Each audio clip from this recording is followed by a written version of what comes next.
Chéri, docteur, j'écoute. Allô, Doc, je te dérange ou pas? Ouais, désolé, Wallace, hein, je suis à l'hôpital en ce moment, là. Je m'occupe de la thérapie de groupe des médecins et c'est vraiment pas beau à entendre. Je l'ai tué en l'amputant de la tête au lieu du pied droit. Attendez, j'ai pas noté, on fait pouce, hein, je suis au téléphone.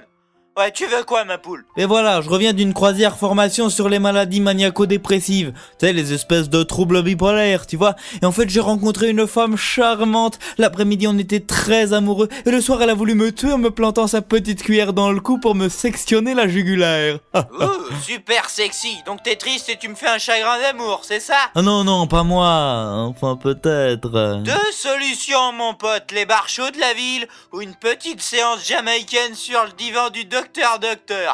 Non, sérieusement, pour une fois, tu veux pas qu'on en parle? Je pense que j'ai besoin de parler au lieu de me retrouver dans les vapes. Vraiment. Putain, t'es sévèrement attaqué là, mon gars. Hein. Mais c'était la naine de ma vie. Non, tu déconnes, voilà, elle était naine en plus. Oh, et difforme, c'était trop mignon. Elle avait le nez sous l'œil gauche. Ok, voilà, rendez-vous à midi dans mon bureau et t'as intérêt à être à l'heure parce que là, ça va pas du tout. Tiens, assieds-toi là. Elle sent-elle fort molle? Peut-être travaillait-elle dans les pompes funèbres? Bah quoi, vous avez pas discuté? Si, de moi, évidemment. J'entends tout le monde raconter sa vie à longueur de journée, alors là j'avais l'occasion de parler. Et il y a une naine en plus. C'est rare, hein, j'en ai vu qu'à la télé. Ah, déprimant. Doc, sérieusement, je veux qu'on en parle. Chérie, non, je veux me confier. Je veux pas de méthode barbare cette fois-ci. Bon, Wally, je peux rien faire pour toi, mon gars. Sérieusement, je suis psy, je te rappelle. Je connais ces pathologies, je pourrais parler des heures du manque de la personne aimée avec un babouin, mais là c'est un autre problème. Voilà, Stico, en théorie, il peut pas avoir de chagrin d'amour. Non, désolé, en théorie t'as un cœur de pierre. Et au final, je sais que tu me piqueras de l'argent, donc j'essaye même pas. Bah, la psychothérapie n'a eu aucun effet sur moi. Évidemment. Bah, toute une réputation qui tombe à l'eau. Je suis foutu. Évidemment. Oh. Mais non, j'ai la solution. Hein? Ah, tu vas prendre des vacances et tu vas aller... Hein? Attends, c'est où ça, la terre de... C'est tout bête, tu vas tout droit et à gauche. Salut Chrome de ma part. Bonne thérapie, voilà, salut.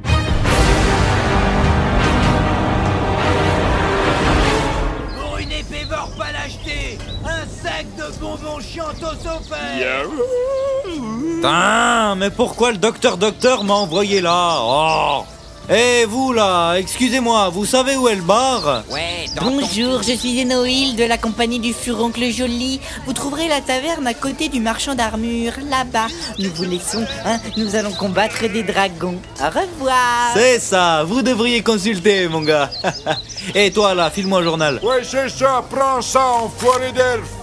Ah oui, d'accord, docteur, j'ai compris ce que vous vouliez. Je vais me plaire ici, ouais. Allez, au bar. Oh là là, puis il y a des naines en plus. Je suis au paradis des nains.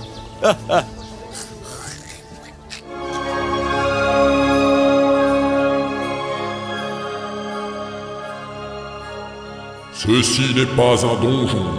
C'est le résumé audio de la saison 4 du Donjon de Nahelbuck, précédemment publié en format littéraire.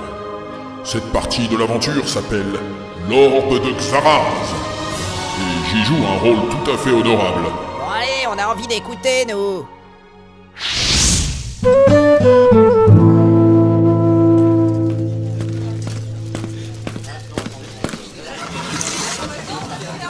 Bonjour vous.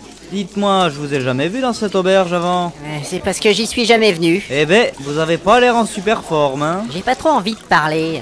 J'essaye d'oublier, en fait. Vous allez pas oublier grand-chose en buvant ce pinard, hein. Croyez-moi, je le connais. Ouais, je sais. Mais tout est tellement bordélique dans ma tête. Ah, ça risque pas de s'arranger non plus. Bon, vous allez m'empêcher de boire en plus. Vous êtes qui au juste? Pardon, excusez-moi. Voilà Stico, psychologue. Psychologue? Vous étudiez les mecs qui picolent? Non, psychologue, hein, Enfin, vous pouvez simplement dire psy. En fait, j'aide les gens à faire le ménage dans leur tête. là. Bon, allez, vous êtes sûr que vous n'avez pas envie de parler? Je sais pas, je sais pas en fait. Bon, allez-y, lancez-vous, y a rien à craindre, vous inquiétez pas. Bon, bah si vous insistez, en fait, j'arrive pas à savoir si je suis nul ou si j'ai pas de chance. Voilà, c'est un bon début ça, mais vous pouvez développer un peu? Si vous voulez tout savoir, disons que j'ai déjà sauvé le monde 2 fois et personne n'est au courant. Ah oui, Je suis toujours pauvre et personne ne me respecte. ah oui, c'est fâcheux. La première fois, j'ai dirigé mon équipe pour éviter que la terre de Fang ne disparaisse dans la couette de Dlul. Oui, d'accord. Et là, pas plus tard qu'hier, nous avons empêché qu'une créature monstrueuse et invincible décime toute la population. Ah oui, j'ai entendu parler de cette histoire. Mais dites-moi, il paraît que c'est un garde qui a tué la bête avec un sabre magique, non? Non, c'est pas vraiment ça. En plus, il a triché. Oui, vous en êtes sûr de ça? Mais oui, j'ai suivi toute l'affaire depuis le début. Vous pouvez développer peut-être? Tout a commencé dans les collines. On était poursuivis par un géant d'Altrouille et on a réussi à s'enfuir. Mais il nous a retrouvés et comme le barbare a essayé de l'attaquer tout seul, on a utilisé une bombe alchimique et on a mis le feu à ses jambes. Ouais. Ensuite, on a traversé une caverne pourrie et on a voulu faire une pause dans un village, mais tout est parti en sucette. Ah ouais, d'accord. Les clients de la taverne étaient des gros cons, ils nous ont agressés, alors on a un peu tapé dessus. Taper dessus, comment? Ben, ça dépend. L'ogre a utilisé une table, par exemple, et la magicienne a lancé des sorts. Et ces gens, est-ce qu'ils ont été blessés? Blessés? Ben non, ils sont morts. Et on n'est pas des mauviettes. Oh là là là là. D'ailleurs, ça a posé quelques problèmes avec la milice rurale qui nous a coursés. On a foutu le camp sous la pluie et on a réussi à se réfugier dans un vieux temple grâce à mes compétences de pisteur. Ouais, je vois. Mais le lendemain, ils nous ont rattrapés et on a dû courir encore dans la forêt. Et finalement, l'elfe a glissé dans la rivière et s'est noyé. Elfe Sylvain, n'est-ce pas? Ouais. Ah, avec les Sylvains, ce genre de choses arrive souvent. Hein. Vous pouvez pas vous en vouloir, vous savez. Oh. Enfin, ça nous a fait un choc tout de même. Et alors, pendant que mon équipe se battait contre un régiment de garde, j'ai tiré l'elfe de la rivière avec l'aide de Gluby, le gnome des forêts. Mais c'était trop tard. C'est pour ça qu'on a décidé de se téléporter à Waldorg pour qu'un mage la résurrectionne. Ah ouais. Et ça a marché? Ouais. D'ailleurs, ça nous a coûté une blinde. Enfin, c'est pas trop ça le problème. Jusque-là, selon moi, hein, attention, je ne vois rien de vraiment déprimant. Non, mais déjà, c'était pas facile d'arriver jusque-là. C'est qu'on a aussi un nain dans l'équipe. Il voulait pas trop participer. Oh là là là là, ah oui, je comprends mieux. Et puis après, l'elfe était tellement contente d'être en vie qu'elle a commencé à... Ah ouais. Enfin, elle voulait toujours m'embrasser, tout ça. Oui, il y a eu pénétration. Mais arrêtez avec vos questions, c'est dégueu. Non, mais n'y voyez aucune malice, hein, vraiment. Ah, bon, de toute façon, c'est après ça que ça se complique. Assurément, oui. Parce que pendant qu'on se reposait à Waldorg, on a été embauché par une bourgeoise canon, pour une petite mission qui consistait à trouver un trésor. Ah bah voilà, ça c'est très bien. Ouais. Alors c'était très bien au début, effectivement. On nous a filé du blé, on nous a offert des objets magiques, on nous a payé un voyage à Glarg en diligence. Moi j'ai eu des gantelets magiques par exemple. Mais ça c'est super. Mais de quoi vous plaignez-vous alors? Bon déjà le voyage on l'a fait avec les supporters du Brut de Balle. C'était pas vraiment une croisière de luxe. Notre cocher était à moitié siphonné, vous savez, le genre ténébreux qui veut se la péter. Ah oui, je vois, oui. Coincé pendant 6 jours dans la diligence avec le barbare qui puait des pieds, le nain qui racontait des histoires débiles, l'ogre qui riait bêtement et l'elfe qui voulait toujours faire des bisous. Forcément. C'est pas très glorieux. Ouais. Bref, on s'est vraiment fait chier et on était content d'arriver à Glarg. Et puis on allait pouvoir faire la mission. Ouais, c'était quoi cette mission, finalement? En théorie, c'était vachement bien. On devait s'infiltrer dans une tour et dérober un objet magique qui permettait de retrouver le trésor de Xaraz. Oh là là, c'est pas très légal tout ça, hein? Bah, c'est pas très grave. C'est un peu ça la vie d'aventurier. Ouais, je vois ça, ouais. Mais bon, ça s'est pas très bien goupillé. Déjà, on s'est trompé de tour, parce qu'il y avait une tache d'encre sur le parchemin à l'endroit où il y avait l'adresse. Ah, voilà. Ça, par contre, ça, c'est pas de chance. Vous croyez? Alors ça veut dire que je suis pas nul en fait. J'ai juste pas de chance. C'est un peu difficile à dire comme ça. Il faudrait voir le contexte pour juger. Alors donc, vous avez vu que vous n'étiez pas à la bonne adresse et ensuite... Ah non, on n'a pas vu qu'on s'était trompé et on a fait la mission quand même. La tour nous a semblé un peu bizarre au début. D'ailleurs, j'en ai souvent fait la remarque à mes camarades. Finalement, c'était une tour comme les autres, avec des pièges, des gardes, des ennemis à combattre. Et surtout, il y avait l'objet magique qu'on cherchait. On l'a trouvé dans une salle secrète gardée par un puissant sortilège. Hein? Non mais attendez, Ah, donc en fait c'était la bonne tour, c'est ça? Mais non, parce que c'était pas vraiment l'objet qu'on cherchait. C'était juste un truc presque pareil. Ah bon, d'accord. Bah, de toute façon, vous avez quand même déjoué les pièges, vous savez, j'y vois quelque chose de très positif.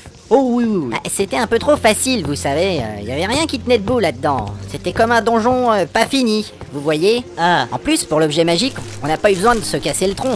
Le gnome est passé à travers les barreaux et il nous l'a volé pour nous. Ah oui, oui, oui. Mais dites-moi, c'est que vous avez une très bonne équipe. Ben, c'est clair que vous les avez pas vus.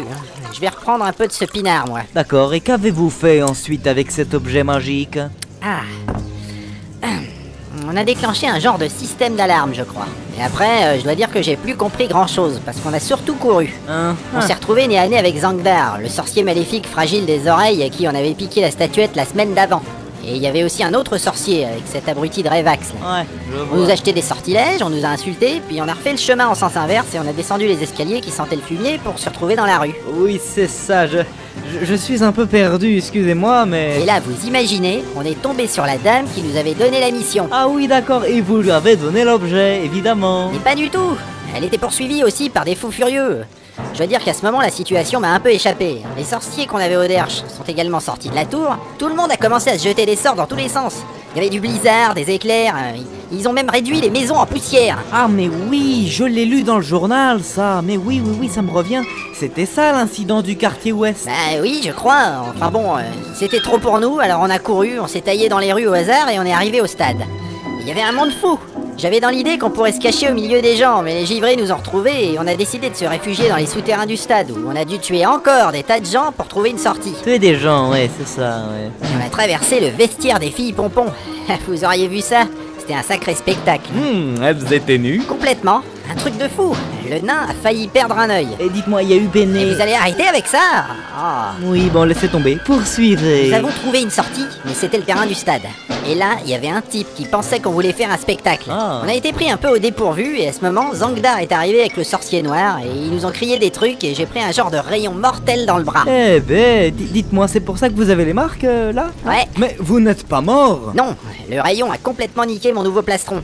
J'ai été soigné par l'elfe et puis tout est devenu encore plus confus. La magicienne a crié quelque chose, le barbare a balancé une bombe alchimique mais elle a rebondi dans les tribunes où les gens ont commencé à brûler. Il y avait des traits d'énergie bleue, du feu, des flèches qui volaient, et tous ces gens qui criaient et la panique s'est emparée du stade et j'ai senti que l'objet magique commençait à brûler dans ma sacoche. À ce moment, le nain et le barbare ont chargé les sorciers et j'ai lancé le machin au milieu du stade parce que j'avais peur qu'il explose. Mais c'était un genre de porte en fait.